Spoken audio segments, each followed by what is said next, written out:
Hey everyone, I'm Clue. So I've been playing around with custom armor trims for a while now, and I've gone ahead and updated the download here on Planet Minecraft, right?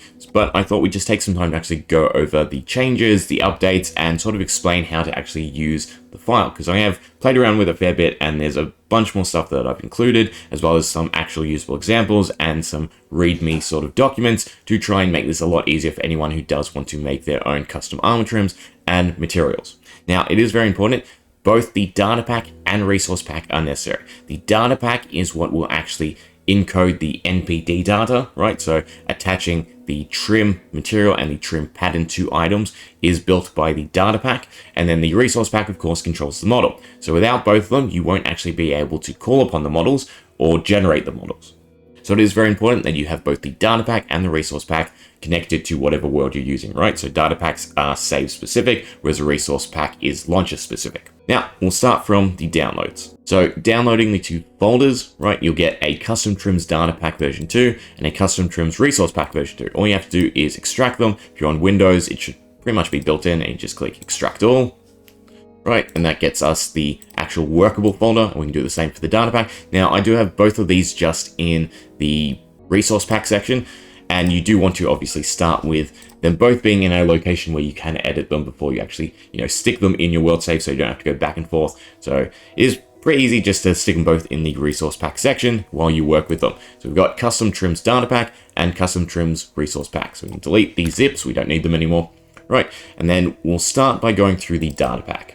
So inside the data pack, we have recipes, tags, trim material, and trim patterns. So the recipe controls whether or not the player has access to the new trims or patterns that you're introducing to the game using the smithing table. So we have both a README and a template file, right? And then our barrier smithing trim, which is our example file, if you will. So for starters, we'll go over the README, and basically this is just the template that you'd use to create new documents. Okay, so if you were to make a new .json, you'd copy this text over, and then you just fill in this blank. So whatever you want the item to be to control the pattern. So for instance, in game, we have all the different smithing templates, but using this example, I'm using a barrier block, right? So something inaccessible to the player. Then we have the tags. This is also very important because you need to define trim materials and trim templates. Again, the template is only necessary if you are allowing the player to craft, right? So if you're not wanting them to actually be able to use the smithing table, you don't have to worry about defining it as the barrier. And then the same goes for the trim material. So we're just defining the item that is able to be used within the smithing table. Then trimmable armor. Now this is where it gets a bit interesting because you can actually add to this list, right? So for instance, right here, this is all the normal armor sets that you can trim in game. But you could go ahead and you could add the elytra, you could add weapons, you could add blocks to it, and you could use this as a workable method to allow the player to craft items with custom model data, right? So custom model data, if you don't know what that does, it is super useful. It allows you to call upon unique models for different items. And using the trim index is essentially the same thing as using custom model data. So all the mechanics by which the armors are changed, you can use that to change items. Okay, so it is highly diversible. Again, these three documents you don't really need to touch. You can delete the barrier if you want, but again, the majority of survivor players won't have access to a barrier block, so it shouldn't be that big of a deal. And if you really do want to experiment with it, you can add different items to the trimmable section. Then we have the trim material and the trim pattern. So these are the important files, right? So these define the material and then tie it to the palette, and then the trim pattern and allows it to be tied to a specific model. So when it comes to both these documents, nomenclature and certain naming has to be followed. So we'll start off with the trim material. So again, we have a README file, so README template material, and then we have an example. So this is functional in game, again, working off of the barrier block. So if you take any piece of armor and you stick it with a barrier block on either side as both the pattern and the material, it's going to assemble the armor in game and you can test it out and experiment. But if we take a look at the README, I've done my best to try and explain what each section needs. But again, if you were to create a new .json, you can just copy this top text and then fill in the blanks. So first we have the asset name. Now it's really important that the asset name is the same as the .json, right? Because this is very important once we get into the resource pack, into actually calling upon different palettes as well as different models. So just fill in here whatever you call the .json. So for instance, on this one, example material, example material. Then we have the color, it's just hexadecimal. You can use an online generator to generate the color. Then we have this translate. Okay, so this does not have to follow the same scheme, if you will, as the asset name or the file name, but it does have to relate to the resource pack folder in the language folder. So the en_us.json, right? This controls the tooltip, what is displayed. So for instance, on the example material, I've just done example. You don't have to do example_material. You can if you want. This just has to match, again, that en_us file, which we'll go over in a second. Then we have the ingredient. So this is whatever ingredient you want the player to be able to use in the smithing table. So once again, all I've done is added the barrier. And then the complex section. So the item model index, right? The inbuilt Minecraft trims, or materials, sorry, use 0.1 all the way to 1. Okay, so there's 10 different materials in game. You can slot in your materials anywhere between these numbers using 2 decimals, right? So you can do 0.01 all the way to 0.99. And for instance, after 0.09 would come the inbuilt material and then your trims again. And this is important because you can't go above 1. I've tested, it breaks the models, or rather it doesn't call upon the models. So if you want this to actually be usable in terms of icon generation, right? So the inventory icon, there is only a set amount of trims.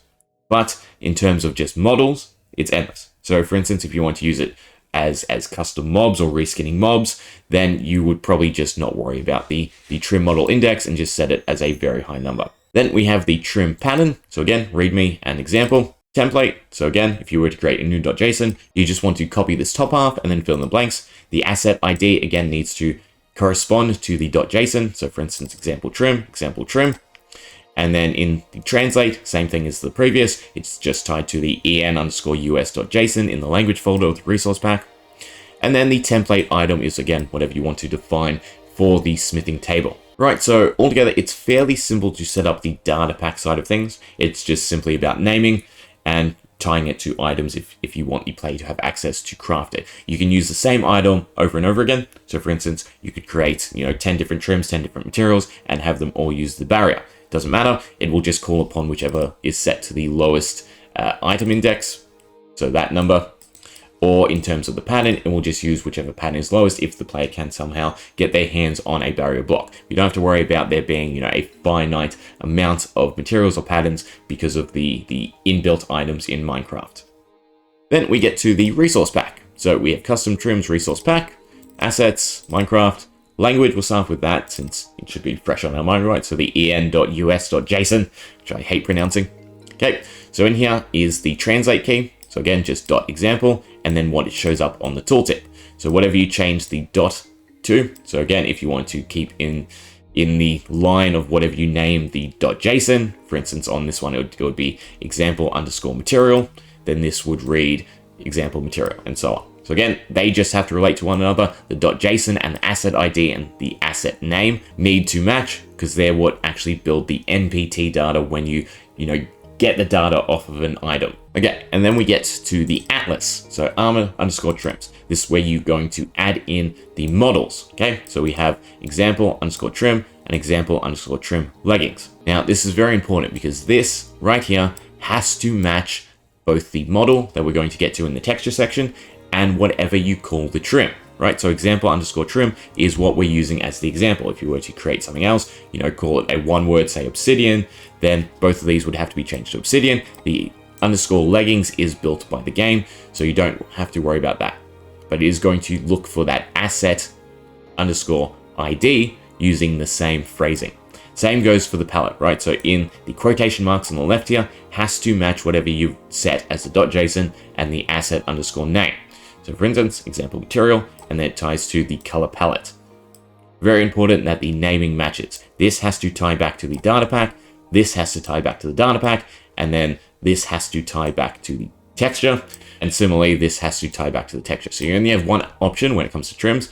All the nomenclature has to be uniform, but when it comes to the palette, the left side, right, in the quotation marks has to match whatever you're using in the data pack, and then this right side has to match whatever you're setting up in the actual texture file. Right, so then in textures, we have trims, color palettes, and models. In the color palette, again, has to match that name, so example_palette. Right, so the example_material is different to this right side, but that right side matches the texture pack. And then I've also included the template for you to retexture a color. And then this trim_palette needs to stay, that is the base. Then we have the models, so armor. Again, I've set to templates, so you can use this to look at the color map so you know where you can fill in different textures for the actual wraps around the armor. And then we have our example trim and example trim underscore legging. You do need both the template and template underscore leggings, or whatever you call it. So you'll always have one, be it obsidian, we'll use that example again, and then obsidian underscore leggings. So in here, I have made up just a simplistic trim so that we can make sure it functions in game, right? So again, this is the actual helmet, chest, arms, and boots. And then the leggings is, of course, the leggings and belt section. Right, so lastly, we can go ahead and move the data pack into our world folder. So I've just made up a dummy world here. We're going to copy over the data pack. So Control X and paste it into our world.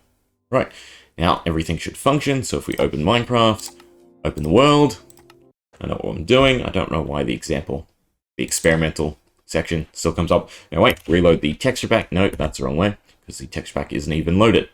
Options, resource pack, custom trims resource pack, and then of course the data pack is already functional. We go ahead and grab out a smithing table, some barrier blocks, and a piece of armor. Ooh, there we go. As you can see, the trim is functional. Right, so hopefully you can just use either the template or the one I've already mocked up as, you know, the basis for your own edited trims and patterns. But just to show you the full set, why not? We'll just do 4 and 4, helmet, chest plate, leggings, and boots. Now the icons are a lot more complicated. Explore them at your own risk. In most cases, you're pretty much fine with just using the base icons, right? Okay, so there we go. We have our custom trim with our custom palette. And again, I always mess up the eye slots. I always think they're lower than what they are. Oh well. Hopefully, this is helpful. If you have any questions, let me know, and we'll try to work through them together.